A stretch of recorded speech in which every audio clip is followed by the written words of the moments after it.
তাতে কথাটো হৈছে যে সংবাদ মাধ্যম মাধ্যমটো গণতন্ত্ৰৰ চতুৰ্থ স্তম্ভ। আপুনি যি ধৰণৰ মিডিয়াই নহওক, পেপাৰেই হওক বা আপোনাৰ পৰ্টেলেই হওক বা ছেটেলাইট চেনেলেই হওক, যিয়েই নহওক, আপোনালোক এজ এ হোল ক্লাছটো হৈছে মিডিয়া। আৰু এই সংবাদ মাধ্যম হৈছে দেশৰ গণতন্ত্ৰৰ চতুৰ্থ স্তম্ভ। সংবাদ মাধ্যম শক্তিশালী নহলে গণতন্ত্ৰ কেতিয়াও শক্তিশালী হ'ব নোৱাৰে।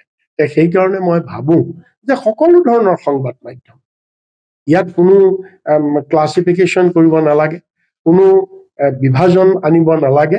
সকলো পৰ্টেলেই কওক, ছেটেলাইট চেনেলেই কওক, সৰু পেপাৰেই কওক, ডাঙৰ পেপাৰেই কওক, তেওঁলোকৰ কেটেগৰী ৱাইজ, ঠিক আছে, আমি বুজি পাইছো, তেওঁলোকৰ TRP অনুসৰি, তেওঁলোকৰ কেটেগৰী ৱাইজ তেওঁলোকক সকলোৱে চৰকাৰৰ পৰা গুৰুত্বটো পাব লাগে, চৰকাৰৰ সা সুবিধা পাব লাগে, এইটোত মই একমত। তাতে কথাটো হৈছে যে সংবাদ মাধ্যমটো গণতন্ত্ৰৰ চতুৰ্থ স্তম্ভ।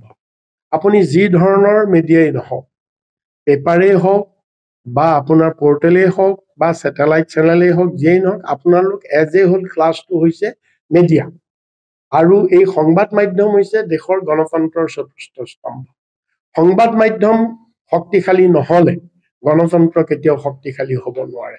সেইকাৰণে মই ভাবো যে সকলো ধৰণৰ সংবাদ মাধ্যম, ইয়াত কোনো ক্লাছিফিকেশ্যন কৰিব নালাগে, কোনো বিভাজন আনিব নালাগে।